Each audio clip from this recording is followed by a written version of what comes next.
Excella Education Study in USA assured scholarship. Contact 9881 నమస్కారం, welcome to iDream. నేను Vijitha. Corona పోయింది అనుకున్నాం. కరోనా ఎక్కడికి పోతుందండి? మనలోనే ఉంటుంది. మనకు జలుబు, దగ్గు ఇవన్నీ ఎలాగో కరోనా వైరస్ కూడా అలాగే. ఇది పెద్ద ప్రమాదకరమేం కాదు, మనతో పాటే ఉంటుంది అని అనుకున్నాం. కానీ మళ్ళీ కరోనా కొత్త వేరియంట్తో విజృంభించింది. కొత్త కేసులు మొదలయ్యాయి, కొన్ని మరణాలు కూడా ఉన్నాయి అనే వార్తలు మనం గత 2 నెలల క్రితం విన్నాము. ప్రస్తుతం కరోనా వ్యాక్సిన్ ఒకప్పుడు ప్రాణం పోసింది, ఇప్పుడు ప్రాణం తీస్తోంది, ఒక విషయంలా మారింది అనే వార్తలు కూడా వింటున్నాం. అసలు వీటన్నిటి వెనకాల వాస్తవం ఎంతుంది అనే విషయాన్ని మనకు తెలియడం కోసం ప్రస్తుతం మనతో పాటు ఉన్నారు పల్స్ హార్ట్ హాస్పిటల్ నుంచి ప్రముఖ కార్డియాలజిస్ట్ మువ్వా శ్రీనివాస్ గారు. ఇప్పుడు సార్తో మాట్లాడి మరిన్ని విషయాలు తెలుసుకుందాం. నమస్కారం సార్. నమస్కారం సార్. కరోనా పోయింది అనుకున్నాం, లేదు కరోనా ఎక్కడికి వెళ్తుంది, మనకు జలుబు, దగ్గు, జ్వరం ఎలాగో కరోనా కూడా అదే విధంగా మనతో పాటు ఉంటుంది, పెద్ద ప్రమాదకరం ఏమి కాదు అనుకున్నాం. కానీ ఒక 2 నెలల క్రితం చూసుకుంటే మళ్ళీ కొత్త వేరియంట్తో కరోనా విజృంభించింది, కొన్ని కేసెస్ మొదలయ్యాయి, మరణాలు కూడా అయ్యాయి అన్న వార్తలు విన్నాం సార్. నిజంగా అది కరోనానైనా సార్? మళ్ళీ ఇప్పుడు ప్రస్తుతం చూసుకుంటే కరోనా అప్పుడు ప్రాణం పోసింది వ్యాక్సిన్ రూపంలో, ఇప్పుడు మళ్ళీ అదే వ్యాక్సిన్ ప్రాణం తీస్తుంది అని వింటున్నాం. ఇదంతా నిజమే అంటారా సార్? ఒక అపోహగా తీసుకోవచ్చా? మొదట కరోనా అనేది వింటర్ వైరస్ అండి. ఇప్పుడు వింటర్ వైరస్ కింద మారిపోయింది. అంటే ప్రతి చలికాలంలో ఏదో కొత్త వేరియంట్ వస్తూనే ఉంటుంది. ఇన్ఫ్యాక్ట్ దానికి క్లోజ్గా రిజంబుల్ అయ్యేటటువంటి జలుబు కాజ్ చేసే వైరస్ పేరు ఇన్ఫ్లుయెన్జా. ఓకే. ఈ రెండు కలిసి కొత్త వేరియంట్ వచ్చింది, అదే ఒమిక్రాన్. అది 2 ఏళ్ల క్రితం వచ్చింది. సో ఇది ప్రతి సంవత్సరము దాని రూపు మార్చుకొని మళ్ళీ వస్తూనే ఉంటుంది. ఇప్పుడు ఆల్రెడీ మనం మార్చిలో వచ్చేసాం. యూజువలీ సమ్మర్లో కరోనా కేసులు ఉండవు, వింటర్లో ఎక్కువ ఉంటాయి. ఇకపోతే ఈ కొత్తగా వచ్చినటువంటి ఈ హడావిడికి కారణం ఏంటి అని బేసికలీ ఇప్పుడు మనము మీడియాలో ఉన్నప్పుడు మనలా యూట్యూబ్ ఛానల్స్ కానివ్వండి, న్యూస్ మీడియా కానివ్వండి, మనకు ఒక బాధ్యత ఉందని మనం తెలుసుకోవాలి. మన బాధ్యత ఏంటంటే భగవాన్ సత్యబాబు గారు చెప్పేవారంటే సత్యం బ్రూయాత్ ప్రియం బ్రూయాత్. నిజమే చెప్పాలి, ఎదుటి వాడికి మనం ప్రియం బ్రూయాత్, వాడికి ప్రియంగా ఉండేట్టుగా మాట్లాడాలి, హాని చేసేట్టుగా మాట్లాడకూడదు. నిజం సార్. ఇప్పుడు మనం నిజం మాట్లాడుతున్నామా అనేది ఫస్ట్ క్వశ్చన్. ఒక న్యూస్ ఛానల్ వాళ్ళు మొదలుపెట్టి తర్వాత అందుకొని రెండో న్యూస్ ఛానల్ వాళ్ళు 2-3 రోజులు హడావిడి చేయడం వల్ల ఇది కొత్తగా వచ్చింది. సో మనం రియాలిటీ ఏమిటి? గ్రౌండ్ రియాలిటీలో కరోనా కేసులు పెరుగుతున్నాయా? పెరగట్లేదు. ఓకే. మరి వ్యాక్సిన్ వల్ల కొత్తగా వీళ్ళకి సైడ్ ఎఫెక్ట్స్ వస్తున్నాయి అని చెప్పేసి వీళ్ళకి ఏ బేసిస్ మీద చెప్పారు అని వాళ్ళు చెప్పాలి కదా. అవును సార్. నేను ఈ రిపోర్ట్ కోట్ చేస్తున్నాను, అది ఈ ఫలానా మెడికల్ ఆర్గనైజేషన్ ఎవరో ఈ పేపర్ కోట్ చేస్తున్నారని కోట్ చేసి చెప్తే మనం బాధ్యతాయుతంగా మాట్లాడినట్లు లెక్క. వాళ్ళు ఎక్కడి నుంచి కోట్ చేస్తున్నారో చెప్పరు, ఒక న్యూస్ ఐటమ్ మాత్రం చెప్పుకుంటూ పోతుంటారు. అది ఎంతవరకు నిజం అబద్ధం ఎవడు వాళ్ళని క్రాస్ చెక్ చేస్తున్నారు? చేయడం లేదు.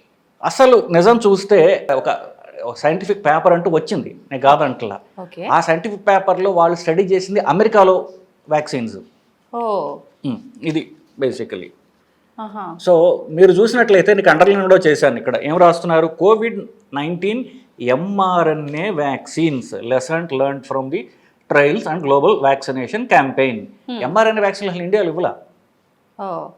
అది అమెరికాలో ఇచ్చినటువంటి 2 వ్యాక్సిన్లు ఉన్నాయి, ఫైజర్ వ్యాక్సిన్ అని ఒకటి, మోడర్నా వ్యాక్సిన్ అనేటువంటి.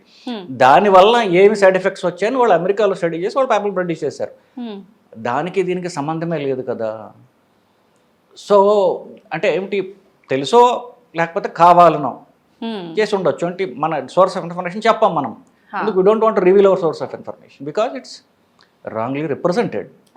సో నిజంగా కనుక మనం నిజం తెలుసుకోవాలనుకుంటే ఇండియాలో వాడిన కోవిషీల్డ్, కోవాక్సిన్ వల్ల మనకి సైడ్ ఎఫెక్ట్స్ వస్తున్నాయా, వస్తే ఎంతకాలం వస్తాయి, ఇప్పుడు జరుగుతున్నాయా అని. సో అది లేదు. ఎందువల్ల? మీరు కోవిషీల్డ్ వ్యాక్సిన్ కనుక ఆ వ్యాక్సిన్ ఎంతకాలం పనిచేస్తుంది అంటే 3 వ్యాక్సిన్లు ఇచ్చారు. ఒక వ్యాక్సిన్తో పనిచేసేటట్లయితే మనకు 3 వ్యాక్సిన్లు ఇవ్వాల్సిన అవసరం లేదు కదా. ఫస్ట్ వ్యాక్సిన్, నెల తర్వాత 2వ వ్యాక్సిన్, దాని తర్వాత 3వ వ్యాక్సిన్ కూడా ఇచ్చారు. 3 ఇచ్చిన తర్వాత దాని ఎఫికసీ 3 నెలలు. అది కోవిషీల్డ్ వల్ల. కోవాక్సిన్ వరకు తీసుకుంటే ఆల్ ఇండియా ఇన్స్టిట్యూట్ భోపాల్ వాళ్ళు, నేను పేపర్లు కోడ్ చేస్తున్నాను, మీరు గూగుల్ చూసుకోండి. All India institute of medical sciences Bhopal వాళ్ళు స్టడీ చేశారు. ఎప్పుడు 13 to 21. అప్పుడు వాళ్ళు చెప్పిన కోవాక్సిన్ అనేటువంటి 2వ వ్యాక్సిన్ దాని ఎఫికసీ 9 నెలల నుండి సంవత్సరం దాకా మాత్రమే. 2021లో ఇది 2024. 4. సో దాని ఎఫెక్ట్, ఆ వ్యాక్సిన్ పనిచేసే ఎఫెక్ట్ అయిపోయింది. ప్లస్ ఈ వ్యాక్సిన్స్ దేనికి ఇచ్చాము, సెకండ్ వేవ్లో ఉన్నటువంటి డెల్టా వేరియంట్కి. దాని తర్వాత పోయి దాని ముని మనవడు 6 జనరేషన్స్ తర్వాత కొత్త వైరస్ తిరుగుతోంది ఇప్పుడు. ఆ వ్యాక్సిన్ వల్ల ఇప్పుడు పనిచేయదని కూడా చెప్పాము ఆ టైంలో మనం.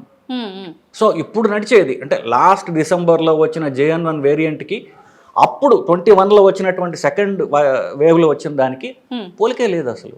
ఓకే.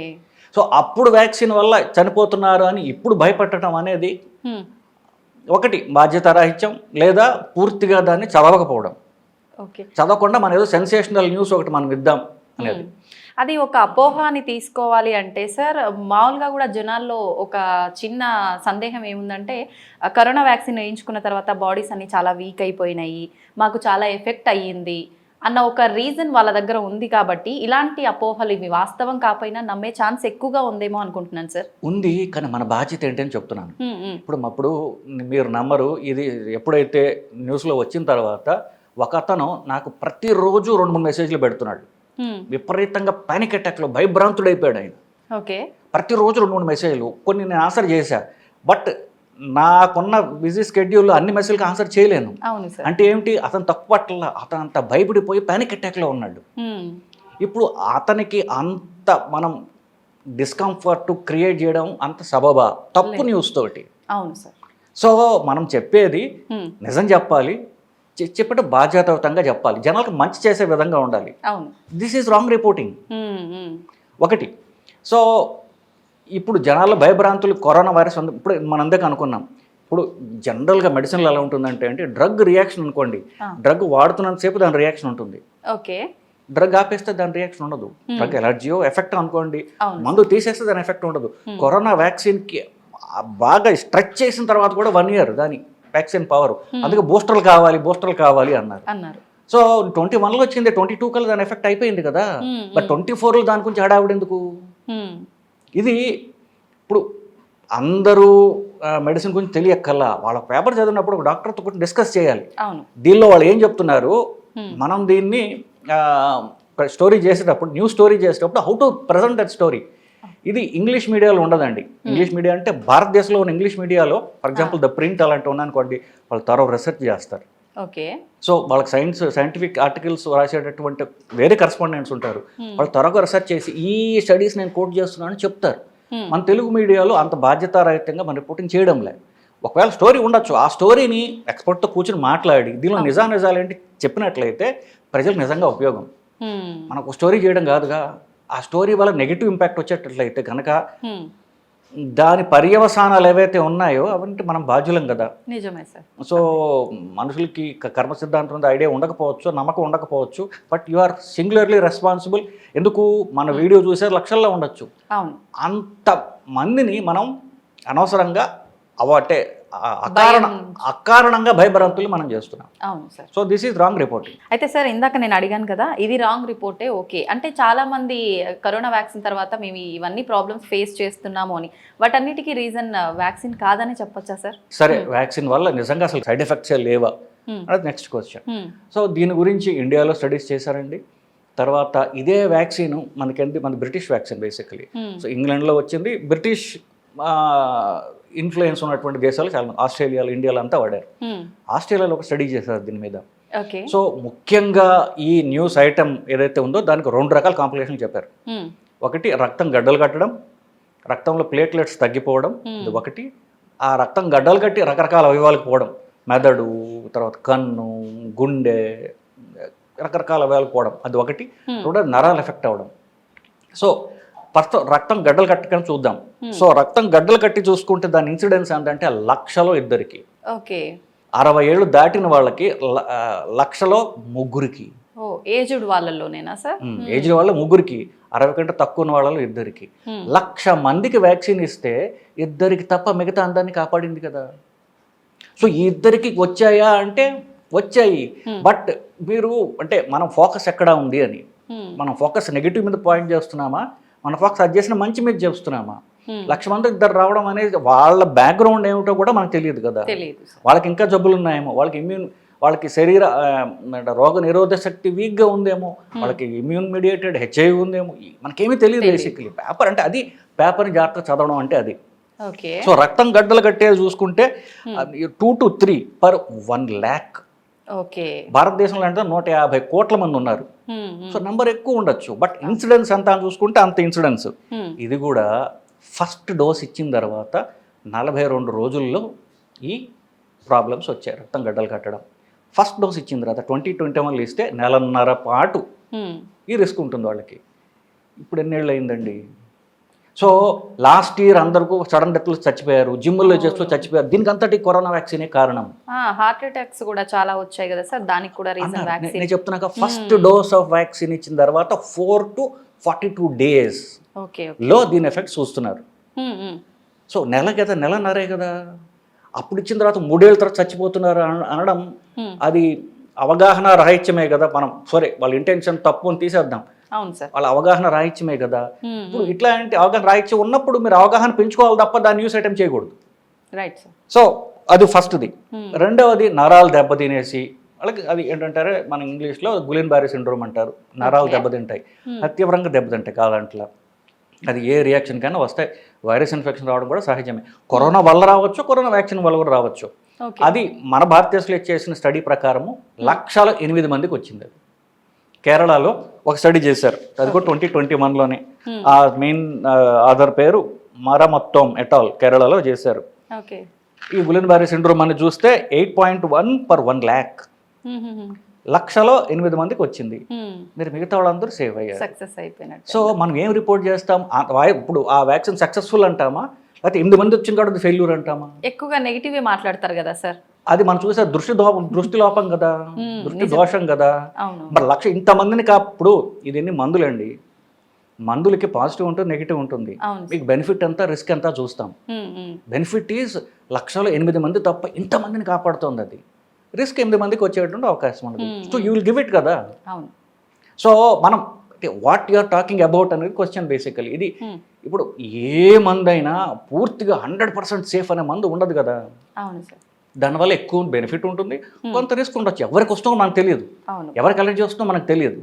కానీ ఇవ్వాలి వాళ్ళందరికీ. ఎందుకు మనం భయపడాల్సింది కరోనా జబ్బుకు కానీ కరోనా వ్యాక్సిన్కి కాదు.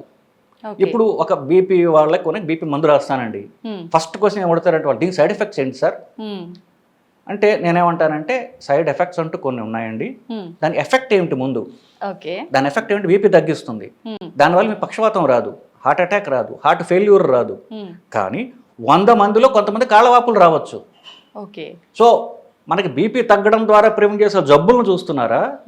దీనికి 100లో 20 మంది కాళ్ళవాపులు రావడం చూస్తారా మీరు? కానీ మనుషుల దృష్టి అలా ఉంటుంది, దానికి చేసే మంచిని చూడరు. ఫస్ట్ లోపం ఏమిటి, చంద్రుని చూస్తే చంద్రుడు బాగున్నాడు అన్నాడు కదా, దాని మచ్చలు ఏమిటి? రైట్. సో ఇది దృష్టి లోపం కదా basically. So reality is different, what people are talking is different.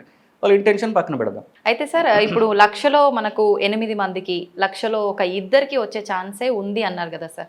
అది వ్యాక్సిన్ వేయించుకున్న వాళ్ళకా, లేదు ఆల్రెడీ కరోనా వచ్చింది వ్యాక్సిన్ వేయించుకున్నారు ఆ పీపుల్లో వచ్చే అవకాశం ఎక్కువగా ఉందా? ఇప్పుడు వీళ్ళు రిపోర్ట్ చేసినటువంటి న్యూస్ ఐటమ్ ఏదైతే ఉందో కరోనా వ్యాక్సిన్ స్పెసిఫిక్గా మాట్లాడారు. అవును. ఎందుకు దృష్టి అంతా వ్యాక్సిన్ మీద ఉంది, కరోనా జబ్బు మీద లేదు మనుషుల దృష్టి. అవును సార్. సో ఇది వ్యాక్సిన్ వేసిన వాళ్ళలోనే, వ్యాక్సిన్ వేసిన ఫస్ట్ డోస్ తర్వాతనే 2 కాంప్లికేషన్స్ కూడా వ్యాక్సిన్ వేసిన ఫస్ట్ డోస్ తర్వాతే వచ్చాయండి. సెకండ్ డోస్ థర్డ్ డోస్ మళ్ళీ రావట్లా, ఎందుకు అప్పటికి బాడీ ప్రిపేర్ అయి ఉంటుంది కాబట్టి.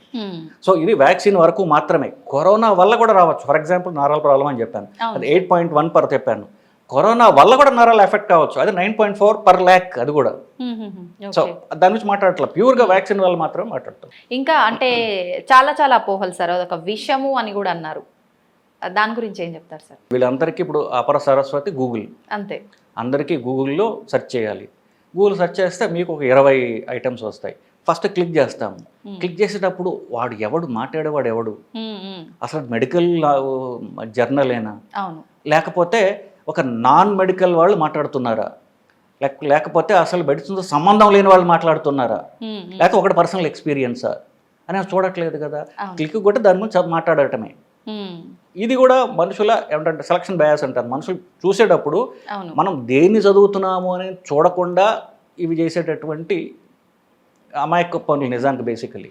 అవును సార్. సో మనం ఇంటర్నెట్లో చదివేటప్పుడు కూడా ఈ సైంటిఫిక్ జర్నల్స్ ఉన్నాయా, సైంటిఫిక్ జర్నల్స్ కూడా డైరెక్ట్గా తీసుకోరండి. సైంటిఫిక్ జర్నల్స్ తీసుకుని, ఫర్ ఎగ్జాంపుల్ ఇప్పుడు నేను చెప్పాను ఈ మనం వాడిన వ్యాక్సిన్ చాలా దేశాల్లో వాడారు, మనం కూడా ఆఫ్రికాకి ఎక్స్పోర్ట్ చేశాం. కానీ భారతదేశం పరంగా చూస్తే ఐసీఎంఆర్ అనేటువంటి బాడీ ఉంది, central government body, Indian council of medical research.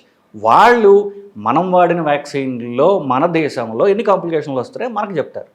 So ఒక ఇంటర్నేషనల్ బాడీ, గవర్నమెంట్ బాడీ మాట్లాడిందా? ఇంతకు నేను ఆస్ట్రేలియా చెప్పాను, అది గవర్నమెంట్ బాడీ, ఒక జర్నల్లో పడింది కాదు, ఒక వ్యక్తి ఎక్స్పీరియన్స్ కాదు. ఇప్పుడు మీరు మనిద్దరం కరోనా కేసులు చూసాం, ఆ కేసులు చూసినప్పుడు దాని ఇంటర్ప్రిటేషన్ మీది ఒకలాగా ఉండొచ్చు, నాది ఒకలాగా ఉండొచ్చు. అందుకని మీది కరెక్ట్ కాదు, నాది కరెక్ట్ కాదు.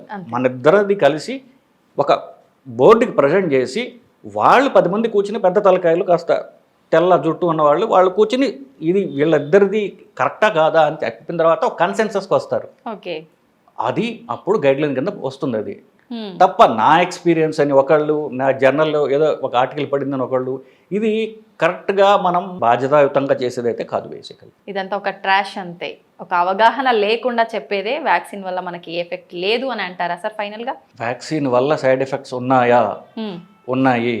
ఎంత ఉన్నాయి? 1,00,000లో 2-3 ఉన్నాయి రక్తం గడ్డలు కట్టడం. సో మన భారతదేశం లాంటి దానిలో కొంచెం ఎక్కువ ఉండొచ్చు, నెంబర్స్ ఎక్కువ ఉన్నాయి కాబట్టి. సో ఇది వ్యాక్సిన్ వల్ల. ఓకే, ఆ వ్యాక్సిన్ మనం సెకండ్ వేవ్లో వచ్చిన వైరస్కి వచ్చినటువంటి వ్యాక్సిన్, అది పోయి 6 జనరేషన్స్ అయింది. మా ముత్తాతకి తాత ఆయన జీవితంలో ఏదో చేశాడని ఇప్పుడు నేను చెప్పుకోగలను, మనం గుర్తే ఉండదు మనకి. బికాజ్ ఆఫ్టర్ ఫ్యూ జనరేషన్స్ మనవడికి తాతకి పోలికలే ఉండకపోవచ్చు. సో దిస్ ఈజ్ అంటే ఇప్పుడు కరోనా మీద జనాలు బాగా దెబ్బతిన్నారండి, ప్రాణాలు పోయాయి, ఆక్సిజన్ లేక చాలా కష్టాలు పడ్డానే కాదంట్లా. అందరూ కరోనా పేరు చెప్తేనే భయపడిపోయి ఉన్నారు. ఇలాంటి ఆల్రెడీ భయపడిపోయి వ్యాక్సిన్ అంటే అపోహలు ఉన్న వాళ్ళతో మనం మాట్లాడేటప్పుడు కాస్త జాగ్రత్తగా మాట్లాడాలనేది నా విన్నపం బేసికలీ. ఎందుకు ఆల్రెడీ భయపడిపోయి ఉన్నారు, వాళ్ళని భయపెట్టి నా టీఆర్పీ పెంచుకోవాలనుకోవడం అది అన్యాయం కదా. సో ఇట్లాంటివి మనం రిపోర్ట్ చేసేటప్పుడు చాలా బాధ్యతాయుతంగా మాట్లాడాలి. మన చాయిస్ ఆఫ్ వర్డ్స్ కరెక్ట్గా ఉండాలి. నిజం చెప్పాలి, సత్యం బ్రూయాత్ ప్రియం బ్రూయాత్, మన మాటల చాయిస్ బాగుండాలి బేసికలీ. అది కాకుండా మన రీసెర్చ్ కరెక్ట్గా లేదు, ఆ మాట్లాడే మాటలు జనాలు భయభ్రాంతులు చేసేట్టు ఉండడం ఇది కరెక్ట్ కాదని నా ఉద్దేశం. అయితే సార్ వ్యాక్సిన్ వల్ల సైడ్ ఎఫెక్ట్స్ ఉన్నాయి కానీ చాలా తక్కువ, ఇప్పుడు వచ్చే అపోహలన్నీ అంత వాస్తవం కాదు. అయితే దాని ఎఫెక్ట్ కూడా మనకు ఒక 1 year పాటే ఉంటుంది. మనం ఎప్పుడో వ్యాక్సిన్ తీసుకున్నాము, 3 years అయిపోయింది అన్నారు. లేదు, జనాలు నమ్ముతున్నారు నాకు, అంటే దానివల్ల వచ్చే సైడ్ ఎఫెక్ట్స్ సార్ కూడా చెప్పారు కొన్ని వచ్చే ఛాన్స్ ఉంది అని. ఒకవేళ అలా నమ్మే వాళ్ళకు దాని నుంచి బయటపడటానికి ఏదైనా ఛాన్స్ ఉందా సార్? తెలిసిన వాళ్ళతో మాట్లాడండి. వ్యాక్సిన్ గురించి ఎవరు తెలుసో, కరోనా గురించి ఎవరు ట్రీట్ చేస్తున్నారో, ఆ డాక్టర్లు ఎవరైతే ఉన్నారో వాళ్ళు తన మునకలే ఉన్నారు ట్రీట్మెంట్లో. So they are not commentators, టీవీలో కామెంట్ చేసేవాళ్ళు కాదు. వాళ్ళ దగ్గరికి వెళ్ళి, ఎందుకంటే వాళ్ళు ఫీల్డ్లో ఉన్నారు కదా, వాళ్ళతో మాట్లాడండి, నిజమేంటే కనుక్కోండి. తప్ప ఇంటర్నెట్లో వచ్చినటువంటి కొన్ని ఇంటర్నెట్లో చూశారు, ఇంటర్నెట్ ఒక ఏమన్నా ఒక రెప్యూటెడ్ జర్నల్, మెడికల్ జర్నల్ అది తెలియకపోవచ్చు వాళ్ళకి. సో అట్లీస్ట్ మన ఇంటర్నేషనల్ బాడీస్, నేషనల్ బాడీస్, అంటే మీరు గూగుల్లో చదివేటప్పుడు జాగ్రత్తగా చదవండి అని. గూగుల్లో ఇట్లా నొక్కు బీపీ తగ్గిపోతుందని చెప్పేవాడు ఉంటాడు వీడియోల్లో. సో అక్కడి నుంచి క్వాలిఫైడ్ కార్డియాలజిస్ట్ కూడా మాట్లాడతాడు బీపీ మీద, ఇట్లా నొక్కుకో అని చెప్పేవాడు కూడా మాట్లాడతాడు.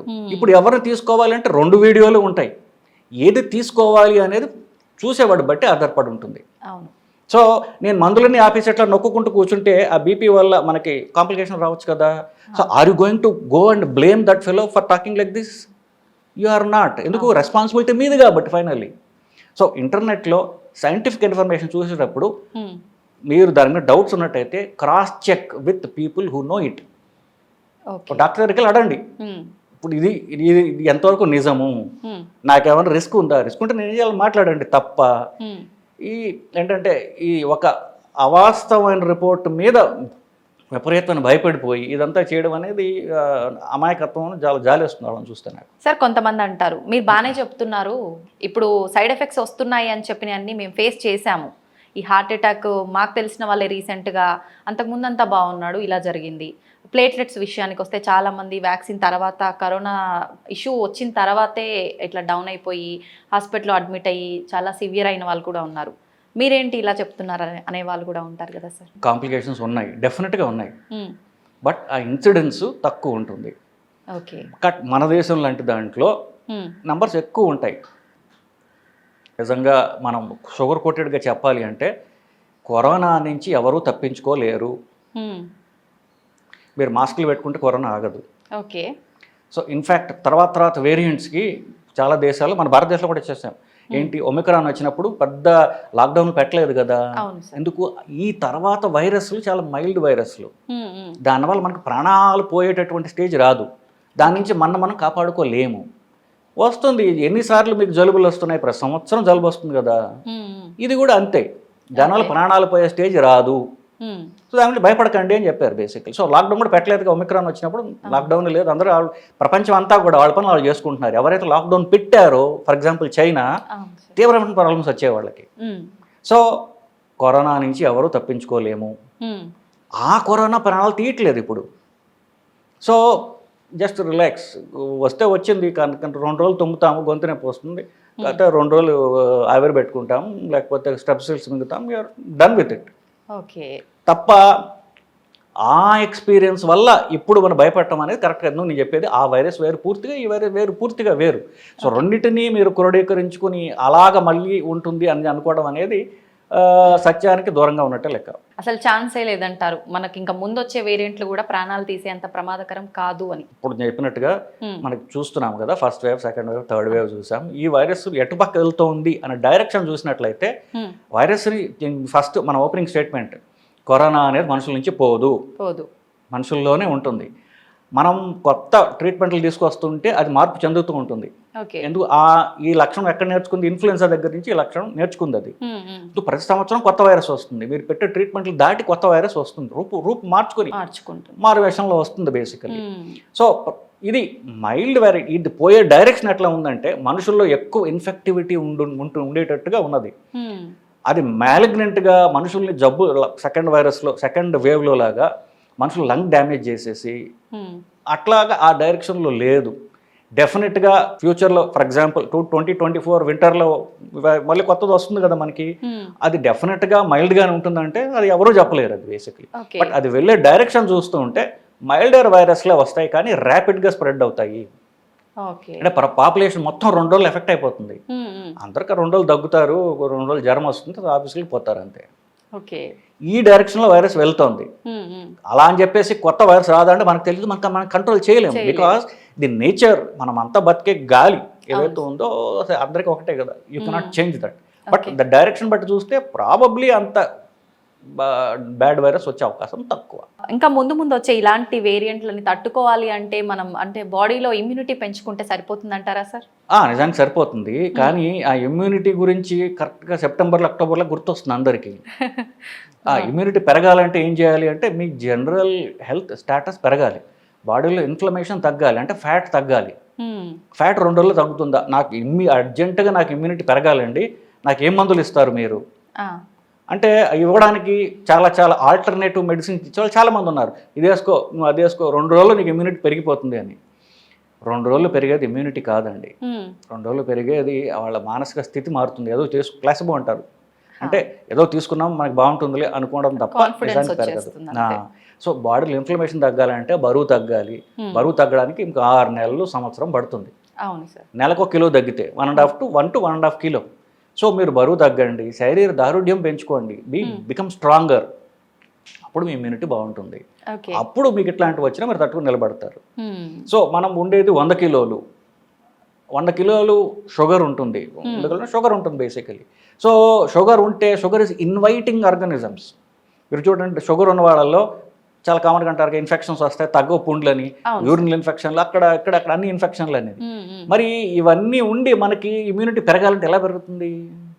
So it is, if you want మీ పెరగాలి, డిసెంబర్లో బాగుండాలంటే ఇప్పటి నుంచి మీరు మొదలుపెట్టి you work towards that goal, then you will be stronger.